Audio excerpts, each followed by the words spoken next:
Gloria al Señor Jesús. Dice así la palabra del Señor. Lucas 17, 26 al 29. Como fue en los días de Noé, ya saben cómo está la iglesia en este momentico, ¿no? Así también será en los días del Hijo del Hombre, hablando del tiempo inmediatamente pre-arrebatamiento. Así también será en los días del Hijo del Hombre. Comían, bebían, se casaban y se daban en casamiento. Estas palabras tienen una connotación en la etimología bíblica. Hasta el día en que entró Noé en el arca y vino el diluvio y los destruyó a todos. Asimismo sucedió en los días de Lot. Comían, otra vez, bebían. Pues todo el tiempo se ha comido y se ha bebido. Por eso digo, tiene unas connotaciones mucho más amplias, ¿sí? Compraban, vendían, plantaban, edificaban. Mas el día en que Lot salió de Sodoma, amén, cuando la iglesia salga, aquí no vamos a estar ni después ni en la mitad de la tribulación. Mas el día de la gran tribulación en que Lot salió de Sodoma, ese día ahora sí llovió fuego y azufre y los destruyó. Así será el día que el Hijo del Hombre se manifieste por su iglesia. Hermano, ustedes ya han orado esta semana con fe. Gloria al Señor. Yo también he orado por ustedes. Tengan la bondad de sentarse. Gracias al Señor Jesucristo. Hermano, como decía, la iglesia es pensada desde la eternidad. No es un plan B de Dios, ojo con eso. La iglesia es la predilección de Dios. Es predilecta. La iglesia siempre ha estado en el plan de Dios. Cantares 8, del 8 al 10 dice: tenemos una pequeña hermana, la cual no tiene pechos. ¿Qué haremos qué haremos entonces cuando ella crezca? Si es muro, edificaremos sobre ella una torre. Y si es puerta, la guarneceremos con tablas de cedro. ¿Y qué dice ella? Yo soy muro y mis pechos son torres. Desde que él me miró, ¿qué dice allí? Desde que fui a sus ojos como la que haya paz. Aleluya al Señor. Él mira esta mañana a su iglesia, así como el novio mira a la novia, romántica. Ya te tengo lista, voy por ti. Gloria al Señor Jesús. No vamos a entrar en el arrebatamiento porque es el tema de por la tarde, pero sí vamos a hablar de todos los acontecimientos de la iglesia en el último tiempo, allí pre-arrebatamiento. El Señor también se refiere en el libro de Juan capítulo 10, 16, hablando con sus discípulos que eran judíos. Él les dijo: también tengo otras ovejas que no son de este redil, las traeré, oirán mi voz y habrán dos rebaños y un pastor. Amén. Habrá un rebaño y un pastor. Gloria al Señor Jesús. Esta semana, hermano, para hacer un pequeño resumen de lo que hemos escuchado, las hermosas enseñanzas de esta semana, pues escuchamos el trato de Dios con Israel desde la lucha del ángel con Jacob, de donde surge el nombre de Israel, luego las 12 tribus, luego cuando estaban a finales de la deportación en Babilonia, Dios le revela a Daniel los tiempos finales y le habla desde la reconstrucción de Jerusalén, los muros y el templo, hasta la muerte de Cristo. Le señala 69 semanas. 69 semanas en la cual Israel no aceptó a Jesús, aceptaron más. Dijo, cuando Pilato les dijo: ustedes van a matar a su rey, él dijo, no tenemos más rey que César. O sea que falta una semanita a ellos todavía, una semanita de sufrimiento. Pero justamente también vimos el tema que desde el Calvario Dios abrió la apertura para el mundo. Hasta allí había un pueblo que era el pueblo judío, y dos pueblos, perdón, y el pueblo gentil. Así no son dos pueblos. Pero a partir del Calvario, Dios une gentiles y judíos en un solo pueblo, que es la iglesia de Cristo. Efesios 2:14, de ambos pueblos hizo uno, haciendo la paz por medio de la cruz. Así que yo no quiero ser israelita, no, Señor, yo quiero ser iglesia del Señor. Y si hay alguno israelita aquí, pues no lo siga haciendo.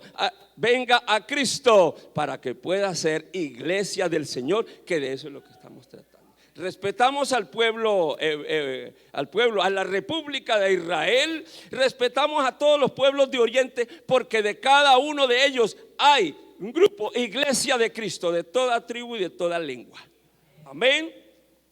Entonces, no hay diferencia, hermano. Aquí ya no hay diferencia. Esa diferencia la hacían y la hacen los israelitas. Ustedes son gentiles, perros y cerdos. Ese es el término con que nos trataban. Pero ya esa diferencia no la hay. Gálatas 3, 27, 28. Todos los que han sido bautizados en Cristo, de Cristo estamos revestidos. Y ya no hay judío ni griego, refiriéndose a los gentiles, ni esclavo ni libre, porque todos somos uno en Cristo Jesús. Esa es la iglesia, uno. Ahora entendemos que es la iglesia, ¿cierto? Claro, somos la predilecta de Dios.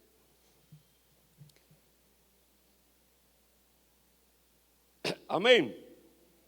Tito 2:14, ¿qué dice? Que nos redimió, nos purificó. ¿Para quién? Para Él. Por eso digo que somos la predilecta de Dios. Yo sé que el pueblo de Israel es el pueblo de los pactos y las promesas terrenas de Dios, pero las promesas eternas y celestiales son para la iglesia.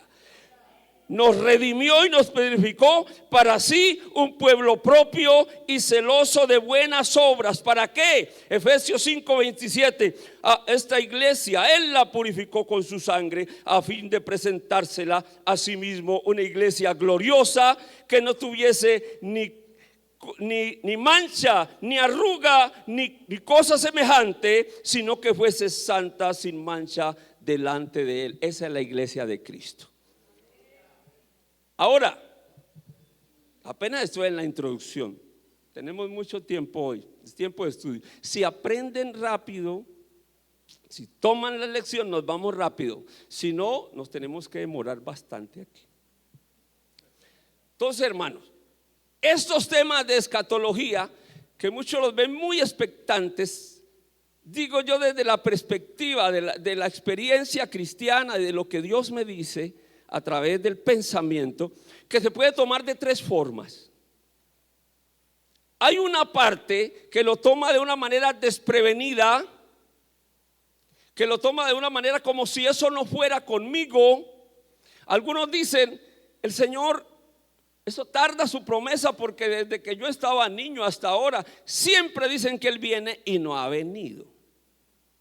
Lo toman con displicencia y con indiferencia. Hay un gran peligro allí.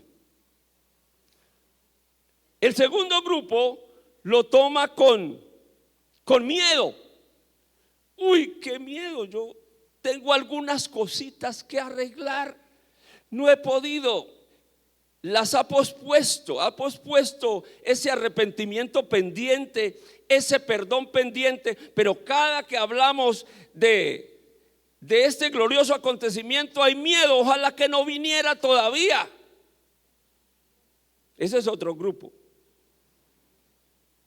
Pero hay un tercer grupo que dice, uy, ojalá el Señor viniera ahora.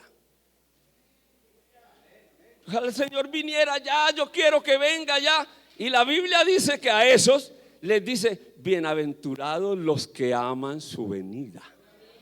Felices los que aman su venida, porque a ellos se les dará, dice Pablo a Timoteo, la corona de justicia. ¿En cuál de esos grupos nos encontramos? Aquí tampoco el Señor está aquí para soslayar a alguien, sino a ese que es indiferente, que como si le pasaran las cosas por encima, dice: te he dado tiempo y te estoy dando tiempo y te estoy hablando a ti también en esta hora, porque tú también tienes oportunidad. Así me hayas sacado de tu vida, yo sigo a tu puerta llamándote.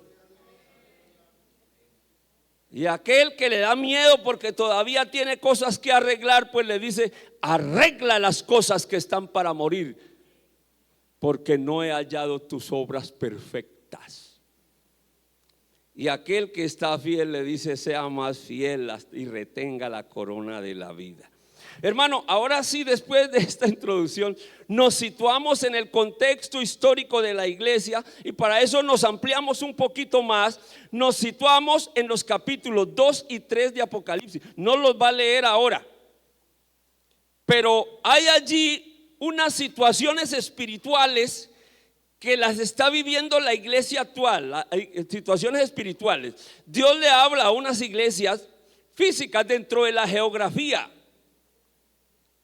pero también esos tiempos, y yo estoy de acuerdo con muchos eruditos que han estudiado esas situaciones de las iglesias de Asia, las han estudiado a través del tiempo histórico. Yo quisiera compartírsela una vez más porque ya lo hemos hablado. Ejemplo, vamos a hablar también aquí, para que tengamos en cuenta, del número 2, del número par. ¿Oyeron? Tengan en cuenta eso, el número par. Es bastante fuerte el mensaje que Dios da a través de ese número. El periodo de Éfeso quiere decir feria de vanidades. Y el Señor le dice a Éfeso: yo conozco sus obras, conozco su trabajo, conozco la sana doctrina, conozco la paciencia, pero ustedes decayeron. Ustedes recuerdan que allí, esa iglesia fundada por Pablo, donde estaba el pastor Timoteo, pero habían también unas personas allí que causaron división interna: Himeneo, Fileto, Alejandro, el que causó tantos daños a Pablo. Y esa iglesia, porque se fue dividiendo internamente, fue decayendo. La historia la llama la iglesia decadente, porque perdieron su primer amor. Y perder el primer amor, cuando una persona deja de ser fiel, deja de ser devocional, la Biblia lo que le dice es: arrepiéntete y haz tus primeras obras. Allí hay un acto de arrepentimiento. Entonces, esta iglesia decadente va entre los años hasta el año 100 después de Cristo, según la historia, la cronología, hasta el año 100 aproximadamente. Ustedes recuerden que por ahí en esos años estaba viviendo el escritor del Apocalipsis, Juan, todavía quedaba. La segunda iglesia, el segundo mensaje es cuando el imperio romano arremete con todas sus fuerzas en contra del cristianismo, trata de exterminarlo, de acabarlo. Esa se llama la iglesia de Esmirna, que quiere decir amargura. Y entonces el Señor le dice a esa iglesia que está en amargura: yo sé que tus obras, de tu tribulación, de tu pobreza, pero tú eres rico. Y no temas lo que vas a padecer. Te van a encerrar en la cárcel por 10 días. Esos 10 días son los 10 emperadores consecuentes a Nerón hasta Diocleciano, que sometieron la iglesia, la quemaron, la llevaron a los circos romanos. Ya esta lucha no era interna. Fíjese la diferencia. El problema de Éfeso fue la división interna, pero ya el problema de Esmirna fue ya la opresión externa de todo un imperio romano para acabar a unos puñados de cristianos. Los metieron a las catacumbas, y entre más metían, más se arrepentían. Una iglesia que creció en medio de la amargura, porque Porque hermanos, si entre nosotros nos dividimos, nos acabamos. Pero cuando Satanás nos ataca desde afuera, la iglesia más se une, la iglesia más está activa. No importa las catacumbas, el hambre, la persecución, el circo, la hoguera. Somos la iglesia de Cristo y hemos creído en Él, decían ellos. ¿Usted qué prefiere? ¿La hoguera o desiste de Cristo? Voy a la hoguera, decían niñas, jovencitos, decían niños, decían ancianos. Voy a la hoguera antes que negar a aquel que me amó y se entregó por mí. Esta es la iglesia de Esmirna y va desde el año 100, en el periodo histórico, hasta el año 313, en donde surge un tipo que les hace un simulacro, un engaño. Un señor que era hijo de Helena, sacerdotisa de la luna. Él se llamaba Constantino, sacerdote también del sol, fue emperador. Y él dijo: cada que yo mando gente allá a las catacumbas a matar cristianos, se me quedan senadores, generales, centuriones, allá se quedaban arropados por la gloria de Dios. Yo tipo, voy a hacer una cosa, voy a unificar, vamos a sacar los cristianos, les damos puestos públicos, acá les ofrecemos garantías. Y salieron los cristianos y muchos de ellos cayeron en esa trampa. Ahí se forma la gran iglesia, lo que la Biblia llama, allí está la sinagoga de Satanás. Y allí en esa ciudad de Pérgamo, que es el tercer periodo, ¿sí? Pérgamo, la palabra Pérgamo quiere decir unión, ligadura, hablando de cómo se ligó el cristianismo, muchos cristianos, la mayoría que salieron de allá, con el paganismo romano, en donde se forma una gran iglesia, que es la iglesia romana, que se forma en el concilio de Nicea, que va del año 313, se hicieron varios concilios hasta el 326 y se forma la iglesia imperial. Pero algunos que ven que esa no es la sana doctrina, no es la doctrina apostólica, entonces son llamados herejes.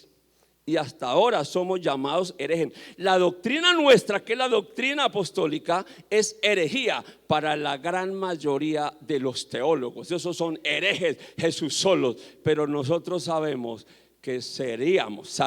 ya que seríamos perseguidos por el nombre de Cristo. Entonces allí esa iglesia de Pérgamo se une, allí el cristianismo con el paganismo, los ritos cristianos con los ritos paganos. Y el Señor le dice: yo tengo una espada aguda para cortar esas ligaduras. Dijimos que esa iglesia ese periodo va entonces entre el año 313 al año 590, que es la división del Imperio Romano. Recuerdan el Imperio Romano de Occidente y el imperio de Constantino, el Imperio Otomano de Oriente. Constantinopla, allá donde el arzobispo se rebeló contra Roma. Y el periodo siguiente es el periodo de Tiatira, que quiere decir sacrificio continuo. Dios le dice a Tiatira: tienes obras, amor, fe y servicio, pero retienes a esa Jezabel que enseña a seducir y a fornicar y a comer cosas sacrificadas a los ídolos. Es un periodo oscuro de la Edad Media, en donde continuó ese sacrificio, a los ídolos. Y Dios le habla a esa iglesia: retienes a esa Jezabel que enseña a tropezar a mis hijos. Hablando de la Roma papal. Esto va del 590, desde la división del Imperio Romano, hasta 1517, en donde llega la Reforma Luterana. Hablando en los periodos cronológicos. Sigue entonces el mensaje a Sardis. En Sardis queda un remanente, la iglesia del remanente, y le dice a Sardis: tienes nombre que vives, pero estás muerto. Pero afirma las cosas que están para morir, porque no he hallado tus obras perfectas. Pero hay unas pocas personas que están en Sardis. Sardis vivió todo ese tiempo desde el Renacimiento, para los que han leído la historia, y sobre todo el racionalismo francés, en donde toda fe y toda creencia fue sometida al rasero de la razón. No hay nada que en lo que creamos, decían los racionalistas, si no lo entendemos a través de la razón. Así que si la fe no es razonable, no podemos entonces entender la fe. No existe la fe. Ese fue el periodo que enfrentó la iglesia de Sardis. Enfrentó también el empirismo, el enciclopedismo ateo. Pero sin embargo, esas pocas personas que estaban en Sardis se sostuvieron en esa trayectoria, porque después de aquí hay una unificación. Yo sé que la iglesia que habla al Apocalipsis fueron iglesias en Turquía. Filadelfia es una ciudad que ahora queda en Turquía, ya no existe Filadelfia. Lo mismo que la Odisea, también quedaba allí en una de las antiguas ciudades de Turquía. Pero Dios, a través del Espíritu Santo y de sus siervos, nos habla aquí de estas dos iglesias unificadas. Dentro del periodo histórico, esta iglesia de Sardis va entre 1517 hasta la Revolución Industrial. Aquí hubo una situación que podemos ver a través de la historia. La iglesia cristiana, que la habían llamado después de la Reforma, la llamaron protestante. Esa iglesia se apegó a la Revolución Industrial. La Revolución Industrial fue el libre mercado, la libre industria. Las personas podían, en ese tiempo los empresarios podían hacer lo que querían con sus trabajadores. Lo importante era que trabajaran y produjeran, porque se necesitaba era producir, sin humanismo y sin nada. Dicen los historiadores que niños quedaban de 12 años porque el índice de vida iba hasta los 40 años. Una persona de 30, 40 años ya era vieja, y sus hijos heredaban sus deudas. Y niños fueron molidos por trenes trabajando en las minas de 12, 15 horas diarias. La revolución industrial fue algo terrible, pero de ella se enriquecieron gran cantidad de protestantes. Hicieron suntuosos templos grandísimos en Inglaterra, en Irlanda y en los Estados Unidos. O sea que gran parte de esa iglesia se fue por la riqueza, por acumular capital y haciendo rituales aparentemente cristianos. Pero hubo otra iglesia, estoy hablando de la Odisea, esa iglesia que utilizó la revolución industrial y utilizó también la idea de Dios para enriquecerse. Allí la vamos a ver en el Apocalipsis. Esa iglesia se creyó autosuficiente, se creyó rica. Dice: yo soy rica, dice la Odisea, porque me he enriquecido. O sea, ni siquiera Dios me ha dado eso, soy yo misma que me he enriquecido, y además de eso no tengo necesidad de nada. Pues a esa iglesia, que todavía ha perdurado desde el siglo XVIII hasta ahora, sigue allí con otra que llama Filadelfia, el Señor le dice: no, tú no eres rico, tú eres un pobre, desventurado, ciego y desnudo. Por ahí tenemos a unas iglesias.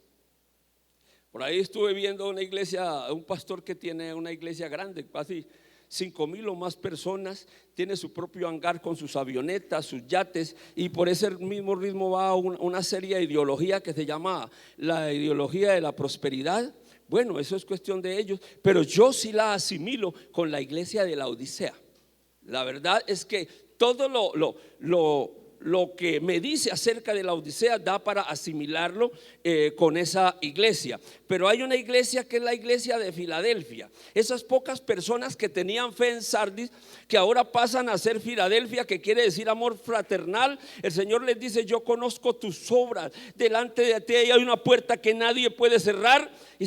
y aunque tienes poca fuerza, no has negado mi fe y has guardado mi nombre y has guardado la palabra de mi paciencia, por lo cual yo también te guardaré de la hora de la prueba que ha de venir sobre los moradores de la tierra. Iglesia de Filadelfia. Entonces esa iglesia, mire hermano, miren la diferencia. Esa iglesia llegó a unos grandes avivamientos, pero los avivamientos de la iglesia no se dan en el tiempo. Yo no he visto los avivamientos de la iglesia que se queden saltando allí dentro del templo y brincando y hablando lenguas. No, ese avivamiento se da en la gran expansión del evangelio a través de su contexto y de sus alrededores. Esa es la demostración de un verdadero avivamiento. Sí, Señor. Entonces, aquí en la historia ya de Filadelfia actual, se dedicaron a la predicación y al testimonio. Entonces la historia nos habla del avivamiento en Inglaterra en 1785, cuyo protagonista fue Juan Wesley. El segundo avivamiento en Norteamérica, en Kentucky, con Jeremy Langer en 1801. Tercer avivamiento en Australia, en Corea, en Chile, con David Molly y Les Sankey. Cuarto avivamiento en Gales, Reino Unido, en 1859. 110,000 personas en el año convertidas para el Señor. Quinto avivamiento en Corea del Sur en 1903. Sexto avivamiento en la calle Azusa en 1906, cuyo protagonista fue William Seymour. Él fue el despertar misionero que trajo el avivamiento hasta nuestra Colombia en 1937, porque se unificaron las iglesias avivadas por el fuego del Espíritu Santo para esparcir el mensaje de Cristo que llegó hasta nosotros, de la cual esta mañana hay una iglesia fiel en esta hora. Gracias al Señor. Gloria a Dios. Entonces, en este momentico se están viviendo, yo les dije que el se están viviendo dos visiones. La iglesia de Filadelfia, que es la que espera al Señor, y la iglesia de la Odisea, que aunque dice esperarlo, está ligada, está dormida, está sujeta a los aconteceres diarios de la vida. Jesucristo dijo, para ilustrarnos, que los tiempos últimos estas iglesias estarían aquí, y nos hace una comparación acerca del tiempo último. Ahora me refiero a la iglesia de Cristo, para que la iglesia de Cristo esté atenta. Cristo habló de los días de Noé, como leímos a continuación, ya hablando de los últimos tiempos. ¿Cómo sería ese tiempo pre-arrebatamiento? La Biblia no habla de rapto, sino que es una deducción nuestra, porque la Biblia dice será tomada. Cuando hablamos de tomar, es un sinónimo de arrebatar, pero la Biblia sí habla una vez en Primera de Tesalonicenses capítulo 4 de arrebatamiento. Entonces, por eso podemos hablar de los días pre-arrebatamiento. Dice que en los días de Noé comían, pero la palabra comían viene de una raíz cataurotizo, que quiere decir devorar, y otra catestio, que quiere decir consumir. Y entonces, en el contexto dicho, quiere decir que en esos días estarán devorándose entre ustedes, entre muchos. Estarán hablando con envidias, con celos, con pleitos, con divisiones en algunos corazones. Eso es comer. Y Pablo dijo, Gálatas 5:15, pero si os mordéis y os coméis unos a otros, pues mire que no se consuman. Bebían, todo el tiempo se ha bebido. Pero aquí hay una raíz, metuo, que quiere decir emborracharse. Todo el tiempo desde Noé se ha emborrachado, pero ahora mucho más. Ahora el licor y todos los vicios han llegado a su culmen. No hay nada, ninguna celebración religiosa o social que no se haga bajo los efectos del alcohol. Casarse, se casaban y se daban en casamiento. Casarse es una raíz Gamixo, que quiere decir hacer tratos, hacer pactos, asociarse. La semana pasada hubo un pacto mundial que hoy ya está para romperse. Se casaban y se daban en casamiento. Se hacen pactos para darse en casamiento. Algunos eruditos dicen que son naciones que entregan todos sus recursos a otras para buscar protección militar, y eso se da, claro. También hay otros que dicen que este casarse y darse en casamiento es que las personas en aquella época, los hombres sobre todo se casaban por la dote de las mujeres y luego la repudiaban, cogían otra que tuviera más dote, le comían la dote y volvían otra vez y la repudiaban. De allí que viniera luego una carta de divorcio. Pero acá dice que nos dice algunos eruditos que es la cantidad de divorcios, cómo la familia se ha desestabilizado, cómo lo que decía el escritor en Salmo 11: si los fundamentos se desestabilizaren, ¿qué hará el justo? Entonces, estas instituciones, la institución básica de la familia, se ha estabilizado tanto que hay un número de 110 matrimonios aquí en Colombia, solamente en Colombia, que se divorcian para volverse a casar, divorciándose y volviéndose a casar. Matrimonios por conveniencias en otras ciudades, por obtener nacionalidad. Todo esto era lo que sucedía allá y lo mismo está sucediendo en este momento. Hay otra comparación, dije que las comparaciones son duales. Como en los días de Lot, comían, se peleaban entre ellos, se comían entre ellos, se digerían, se devoraban entre ellos, bebían, se emborrachaban, se daban en casamiento, hacían pactos y los rompían, pero además compraban y vendían. Esto nos habla del consumismo.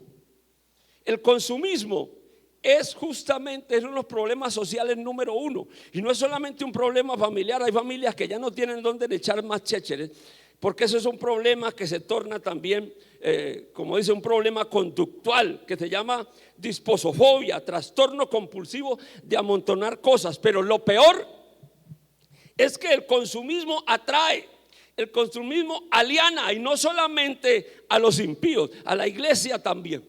En la iglesia también se mete el consumismo y se quiere tener lo mejor. No hay realización en la vida, y no es que no se quiera, no es que no se pueda consumir. Hay cosas que son necesarias, pero es que aquí dice: tendencia a comprar y consumir bienes y servicios en exceso, más allá de las necesidades básicas, por lo regular siempre impulsados por la publicidad. Entonces se asocia el bienestar con la acumulación de cosas que a veces no sirven para nada. Eso se llama consumismo. Entonces, cuando compraban y vendían, nos habla de ese consumismo que es básico ahora y que se ha convertido en un problema tan tremendo que solamente en Colombia se producen en el año 719.978 toneladas de desechos tóxicos.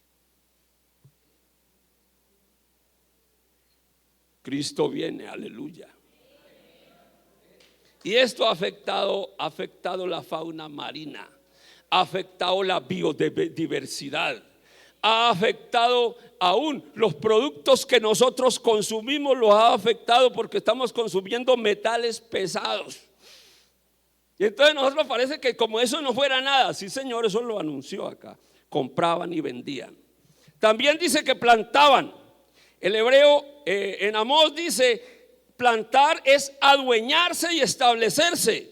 En Colombia hasta el 2022 el 1% de los ricos poseían el 49% de las tierras fértiles, y por ello asesinaban, desplazaban. En Colombia hay 7.5 millones de desplazados por la violencia en el campo. Edificaban. Colocar su confianza en las posesiones, es decir, es definir el futuro por ellas. Esos son los tiempos que estamos viviendo. Y eso fue lo que dijo el Señor, como en los días de Noé y Lot. Ahora, Esta atmósfera es la que rodea a la iglesia en este tiempo el arrebatamiento. Dos. La Biblia nos habla de dos. El orden que le dio el traductor de Lucas es: dos estarán en una cama, dos estarán en un molino y dos estarán en el campo.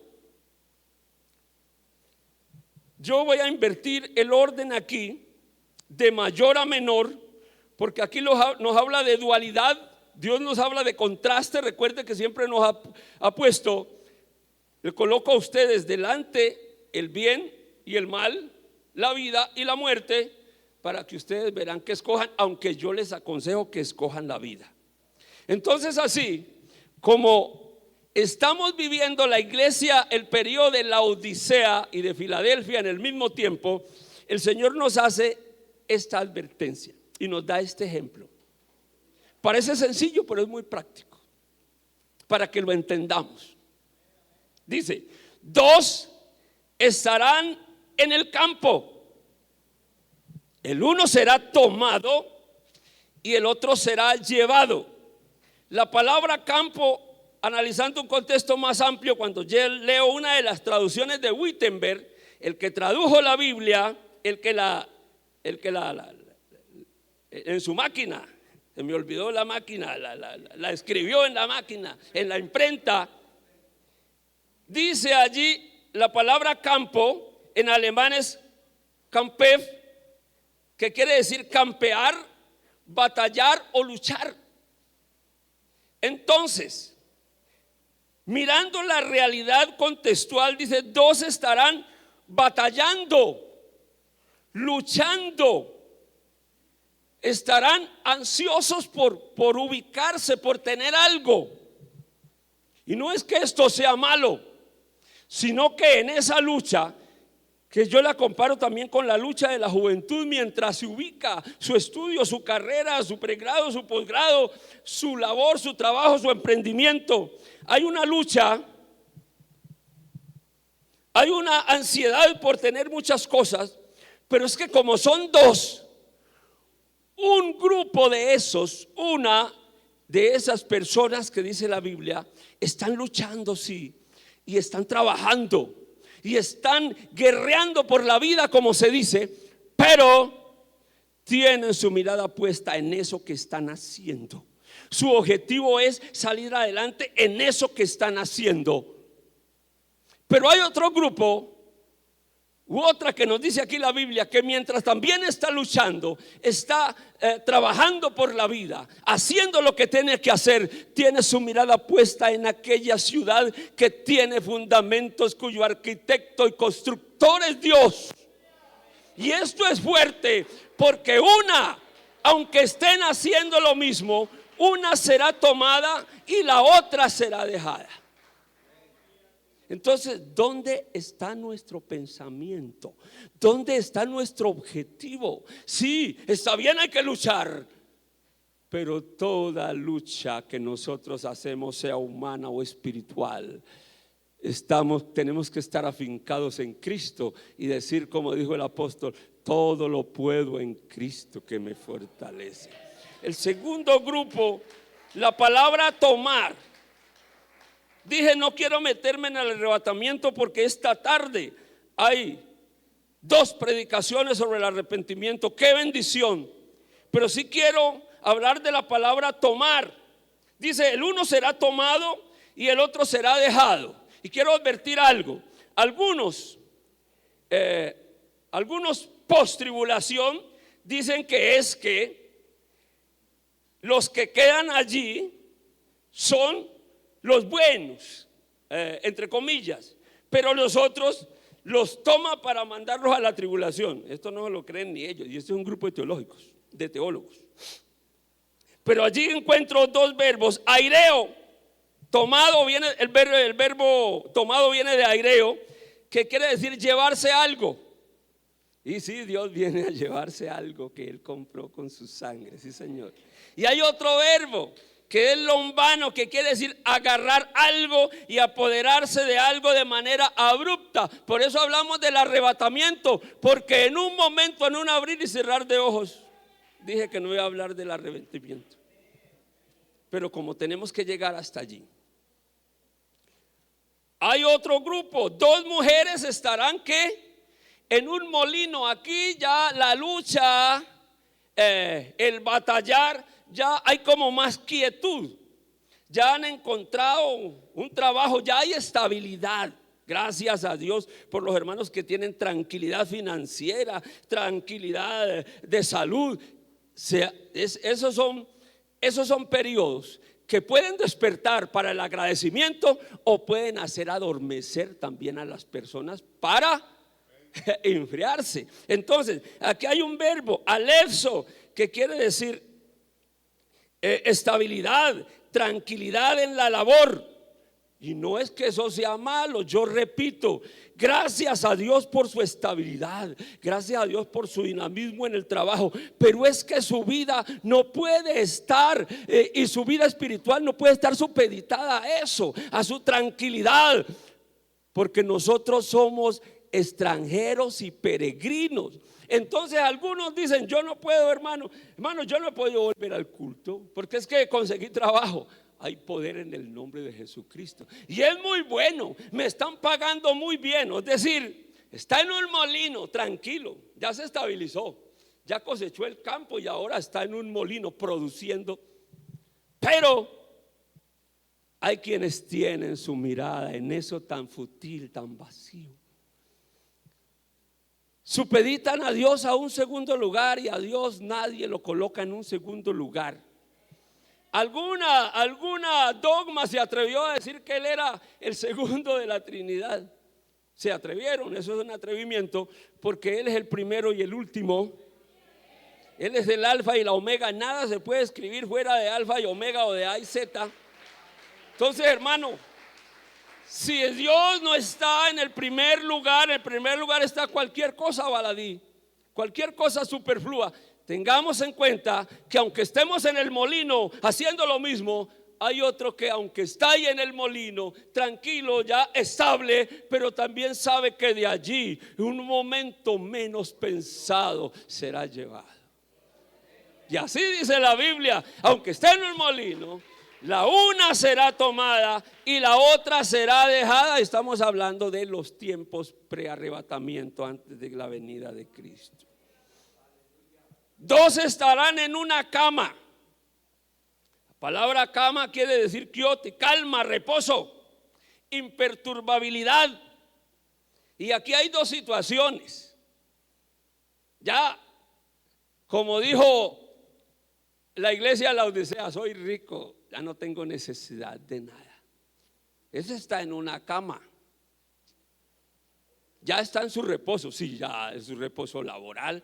Algunos ya hasta murieron, porque también nos habla de algunos que murieron. Pero hay una situación, hermano, mire, y cuando los hermanos me encargan de hacer una ceremonia fúnebre y yo veo que el hermanito como que no estaba,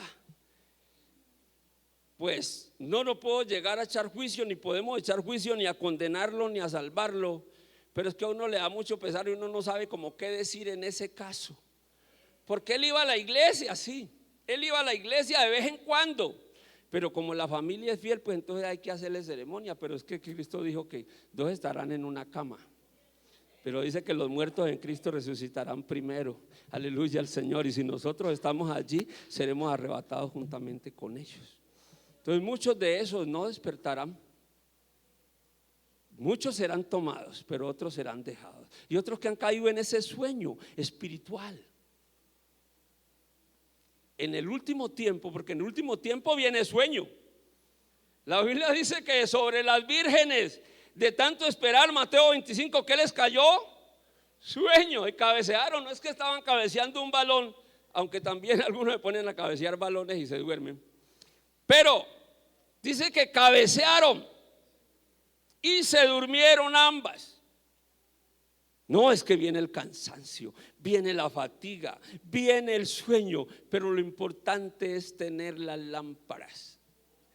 80 años, aunque yo no tengo 80 años, pero todo el tiempo, a pesar de que hay una cantidad de personas llamadas eruditas que le hacen otra exégesis a esa parábola, para mí sigue siendo los que están listos en la iglesia y los que no están listos. Esos dos grupos, eso me lo han enseñado toda una vida, y no es que sea tradicionalista, pero yo así lo interpreto en el nombre de Jesús, y eso me lo muestra. Hay quienes no tienen sus lámparas llenas de aceite, que es el Espíritu Santo, porque cuando una persona tiene su lámpara llena de aceite, uno se regocija, uno dice: ve, este tiene amor, tiene gozo, tiene paz, paciencia, benignidad, bondad, fe, mansedumbre y templanza, porque ese es el fruto del Espíritu. Pero hay otros que tienen sus lámparas vacías, y cuando venga la voz, ahí viene el esposo, salía a recibirle. Desafortunadamente no están nuestras lámparas llenas de aceite, y ya no hay tiempo de llorar, de comprarlas, perdón. Ese es el tiempo antes de que Cristo, ese es el último tiempo de la iglesia. La pregunta entonces: ¿dónde estás tú? Estamos esperando a Cristo, el esposo ya viene. Las 5 prudentes: perónimos, sensatez, sabiduría,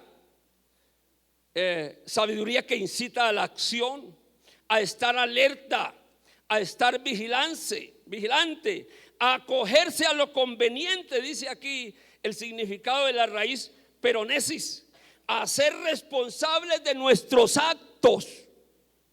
Pero las 5 insensatas: anoetos, persona que actúa sin reflexionar, sin interesarse en entender, persona negligente y tibia, persona desprevenida. Esas son las personas insensatas. Dije que esto era fuerte porque ahí nos ponemos en la situación donde estamos. Cabecearon, nutazo, se quedaron dormidas, o sea, les dio sueño. Pero es hora de levantarnos del sueño en que estamos. Gloria al Señor Jesucristo. Entonces, las recomendaciones que nos hace el Señor: vamos a ir temprano para venir a la confraternidad con el tema del arrebatamiento, que va a estar palpitante, porque es un tema palpitante por el mundo alrededor. Mateo nos hace una recomendación: velen, porque no saben el día ni la hora en que ha de venir nuestro Señor. Velen es estar llenos del Espíritu Santo, en oración, en vigilia delante de Él. Tener nuestras lámparas llenas es tener esa comunión íntima con Dios todos los días. Yo escucho a los hermanos predicadores y a los hermanos en la banca y a todos los hermanos: hermano, hay momentos que yo no he sentido a Dios y yo me he desesperado, hermano, y le busco y sigo allí desesperado hasta que Él me llena. Eso es una persona que quiere mantener su lámpara llena de aceite. Pero una persona desprevenida, pues llega y hace una genuflexión: Señor, guárdame en este día, guarda mi familia, guarda mi trabajo, ayúdame, chao. Y no es malo, es bueno. Pero más allá de eso es tener esa comunión íntima con Él. Gloria al Señor.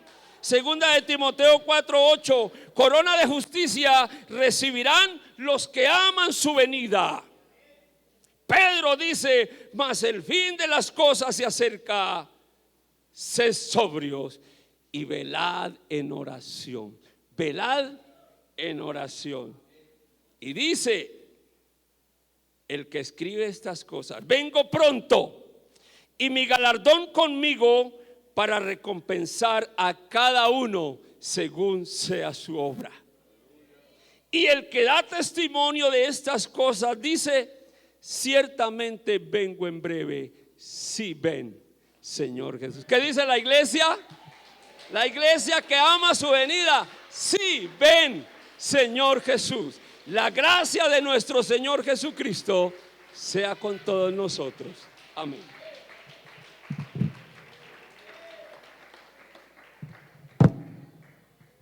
Gloria.